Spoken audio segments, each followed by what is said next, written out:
This screencast is designed to help students studying the Edexcel certificate, that is to say, the element of the IGCSE which is licence for study in state schools, their English language paper 1. It's thoughts that have come to mind having just marked a mock exam on the paper, but also just to help students to organise their thoughts as they approach this particular paper. The screencast is based on material that was designed as a May 2012 exam, the sample material, which is available actually online on the Edexcel websites if people care to look. And if we just look very quickly at the facts of the paper, it's 2 hours 15 minutes long. You're advised to spend 45 minutes on each of the 3 sections. This does mean that time is a serious issue in this paper. You need to be aware that in the 2 creative writing questions, marks can be lost for poor spelling and punctuation or grammar. And also to realise that 2 questions in the middle of the paper are based on or around the anthology, section A, that you have studied, and the less time that you can spend in the exam reading these passages as though for the first time, the better. The final point, the point that I really want to make strongly, is this, however, that the paper is worth 70% of the overall grade attached to this examination. Now, 70% is a huge figure. What it does mean is that this paper decides your grading. This paper decides what you will essentially get in your overall English language exam. The questions are divided into 3 sections, sections A, B and C, and I will take each in order. The first section, section A, is unseen non-fiction. Now, in this section, there are usually, and I assume there always will be, 3 questions. And questions 1 and 2 are short, and they require you to give little explanation. In essence, they require you to read the passage and to present the examiner with clear, straightforward information. Question 1 is really asking you to find moments in the passage in support of a straightforward question. This is absolutely clear retrieval of information. 1 word or 1 phrase per mark. Quite clear. Incidentally, in the paper I've just marked, the most common error was not relating the words that were found to sound, which was specified in the question, but just to generally describing the fire. This idea, therefore, that you must answer the question becomes important. In question 2, please notice in your own words. You're not expected to quote, you'll get no marks for quoting, and usually quoting takes longer. Question 2 is a question which asks you to interpret the passage, to find the relevant information, express it in your own words. Very, very limited explanation, if any at all, is needed. And remember, it is again essentially 1 point for 1 mark.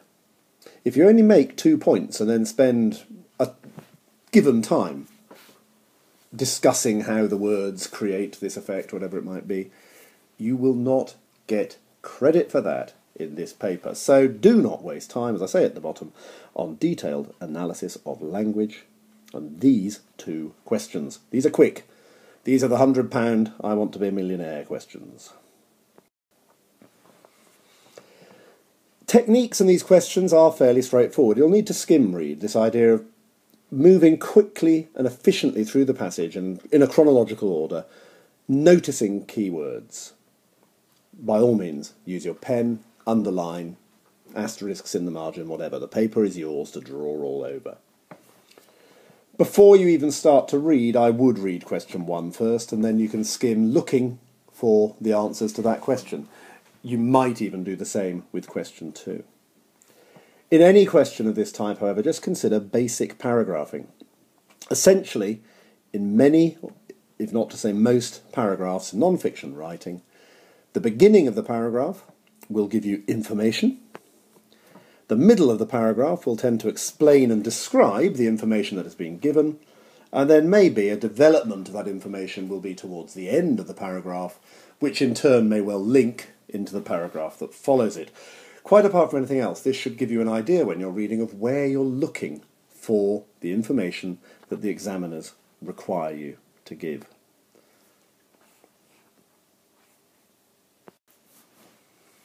Okay, the last part of question 3 is a more engaged analysis of the non-fiction passage. There will be in the question bullet points, helping you to focus your response. Use them, and use them both to focus the content but also to help you structure. Make it easy for the examiner. In the mark scheme, the examiner is given typical responses that they're looking for, but these are based on the bullet points. In other words, if you don't relate to the bullet points, the examiner is going to have to work harder. If you're being examined by an English teacher with plenty of time on their hands and so on and so forth, it may not be a problem. But in reality, when you're being examined by somebody who's working their way through a pile of maybe 200 papers with a fairly short time limit, you don't want to risk, if you like, the human factor becoming an element in the marking of your paper. Then please notice this bit here in bold. The mark scheme requires valid points which have an engagement with the text and an appreciation of the writer's techniques. Valid points. In other words, you've got to be answering the question, which have an engagement with the text. In other words, you're quoting, albeit maybe only single words, and an appreciation of the writer's techniques. This is, therefore, without any question, a PEE or Pearl piece of writing. That is a given. My final point really on this is try to make sure that you're drawing elements in your answer from the whole passage.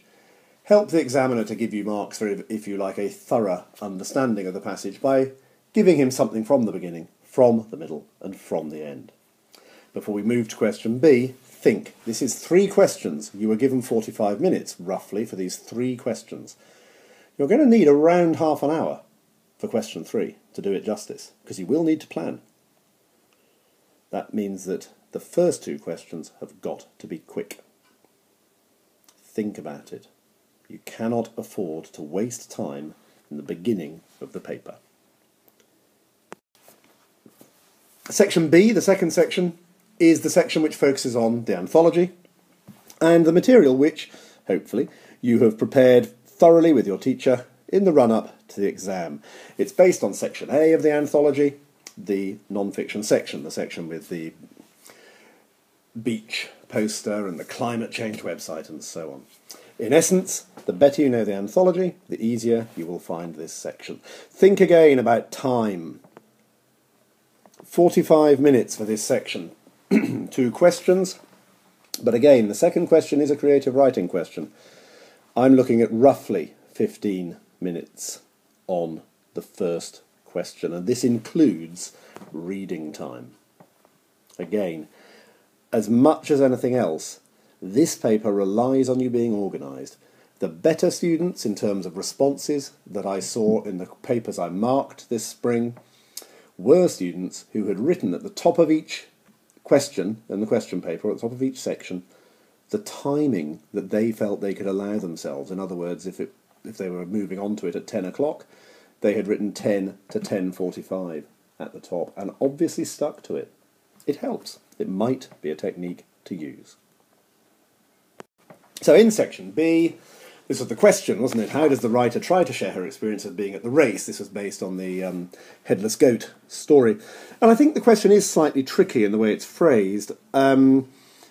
It didn't fool people, but I could sense that people were slightly uncomfortable with what was required of them. In essence, I think this is a how does the writer make the passage exciting or engaging question, and should be treated in that way.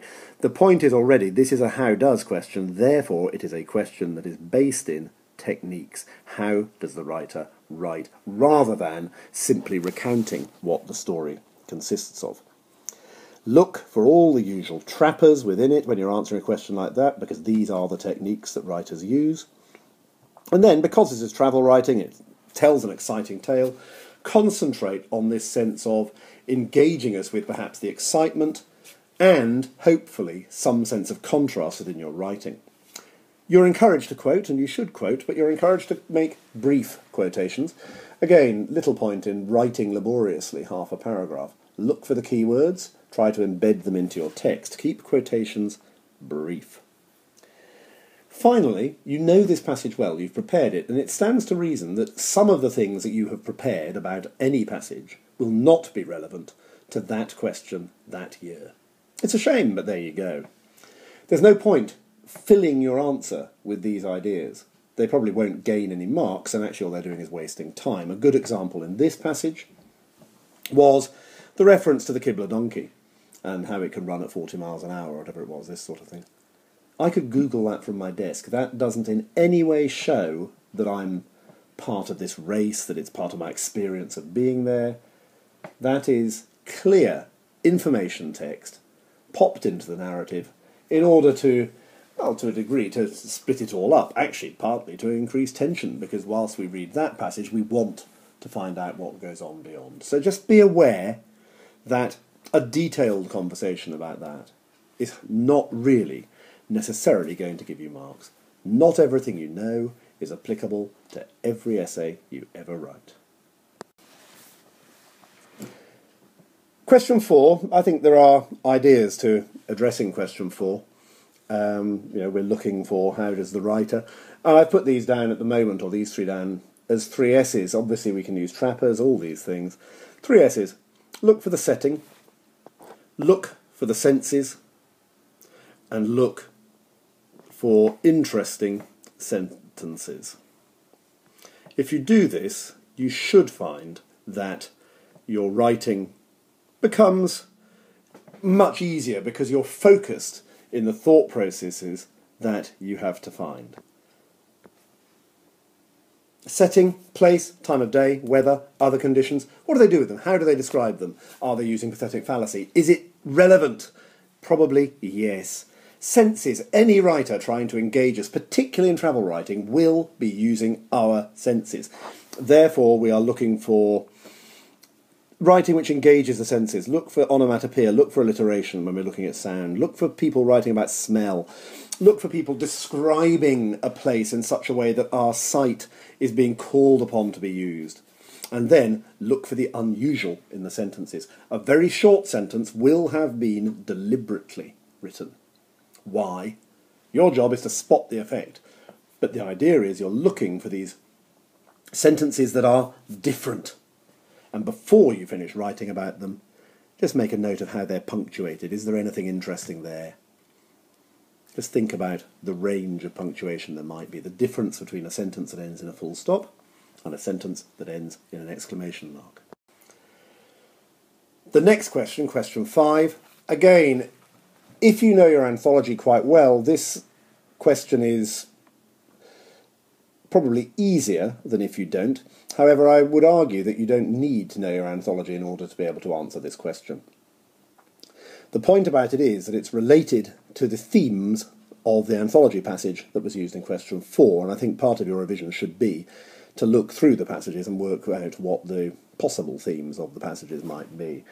It seems to me to be slightly complex, and it seems to me to be also, to a degree, slightly loosely applied. There was a question in the mock that my group sat in the winter, which was a passage from Touching the Void, and the students were asked to write about an exciting rescue. Now, given that an exciting rescue never really appears in Touching the Void, in the sense that it's one man against the mountain rather than necessarily a huge rescue attempt, I'm not sure what the theme is here in terms of the passage. The passage was about breaking his leg, falling off the mountain and being told he was going to die.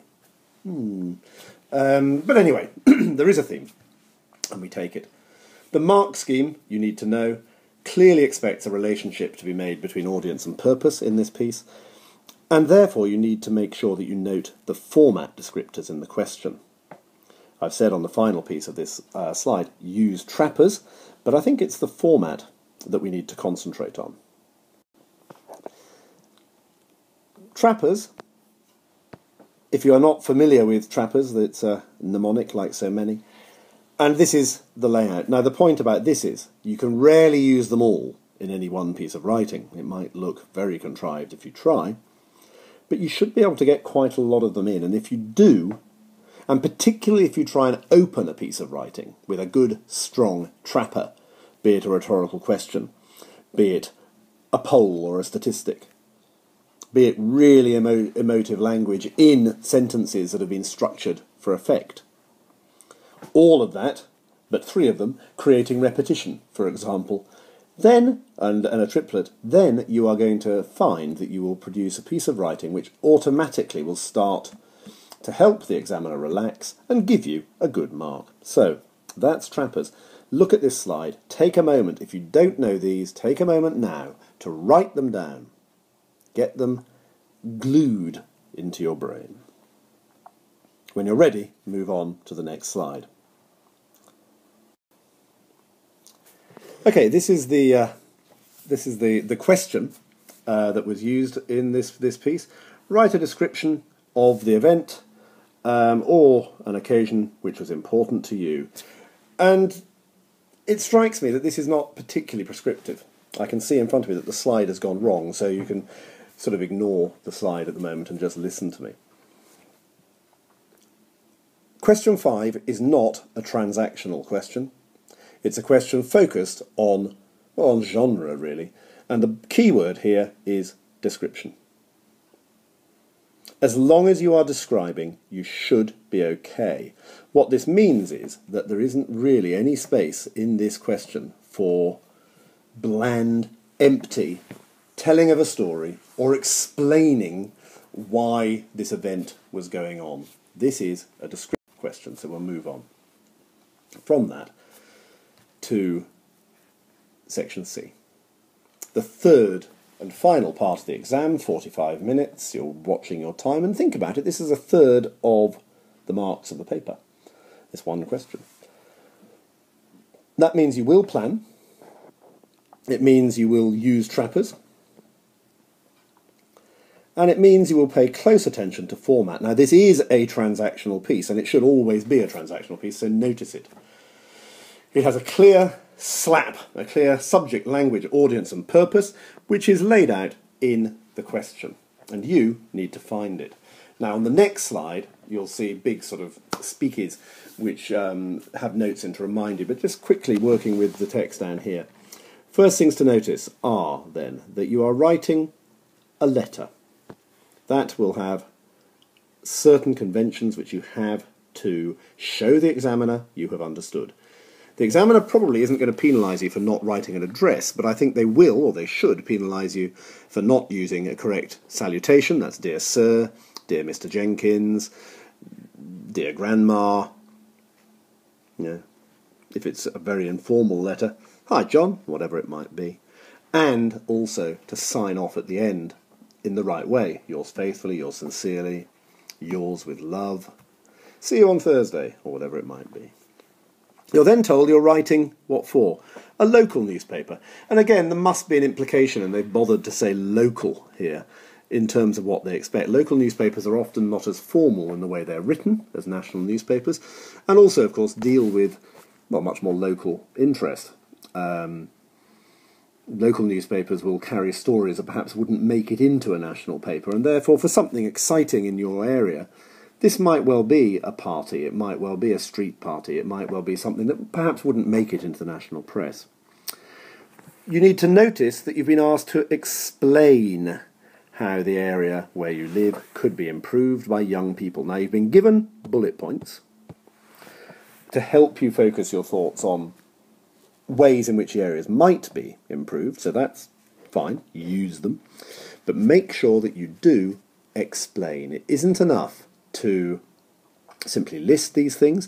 You have to start to give reasons why they would be of benefit. And remember, explanation isn't the same as persuasion. Nobody wants to be beaten over the head with incredibly strong emotive language for the whole of this passage, if actually you're trying to explain. Explanation carries more of a sense of factual writing than persuasion, perhaps. So, here I've got a few little things scattered all over it. Dear Sir or Madam, etc. This is a formal letter. Things to think about. Explanation needs facts, organisation, details. Be precise here. And if you find it hard, don't panic. Use the bullet. 45 minutes is a long time for a good piece of writing. I think you can leave at least 10 minutes for planning. When you are planning, try and actually plan. In other words, start to think of the images, start to think of the effects you're going to create and jot them down as part of the plan. Don't leave that till later. Think about paragraph by paragraph planning using the bullets so that you really are thinking of the detail of what's going to be within each paragraph. That's a plan. It also means that when you do start, you don't have to keep stopping in order to think of the next clever image or the next clever piece of word. You could even in your planning actually start to think about which trappers elements you're going to use where. If you're going to, and I can see absolutely no reason in almost any piece of writing why you would not, but if you're going to use direct speech, plan where you're going to use it, how you're going to use it, before you start to write the passage, so that the passage holds together. Before you then start, double-check the format. Make sure you are answering in the way that the examiner wants you to, so that they can give you marks. Once you've done that, you'll have about half an hour left to write your essay, your letter, your report, your leaflet, your speech, whatever it might be that you've been asked to write. You should find, I think, in this paper, that you finish pretty well on the dot. There might be 5 minutes or so spare. My suggestion, based on where it is penalised in the mark scheme, is that you concentrate your proofreading on questions 5 and 6. Up to 1/3 of the marks given can be awarded, if you like, for spelling, punctuation, grammar. That's a significant portion of the marks available. It is much more sense, therefore, to focus your proofreading on those 2 questions. Finally, there's a couple of resources that you might want to use. The first 2 come from my blog. Again, if you haven't already found it, do feel free to use it, whoever you may be. And they are essentially this screencast in PowerPoint form, where I promise you the later slides don't look as strange as they did on here. But also other writing, and you'll find other writing on my blog relating to Paper 1, Paper 2 and English literature. The other link on here is a link to Edexcel and to a marked, if you like, copy of this paper, which they use as material for support, and it's on the open, the free part of their website. So, armed with all these things, what more could you want? I wish you the very best of luck in your exams.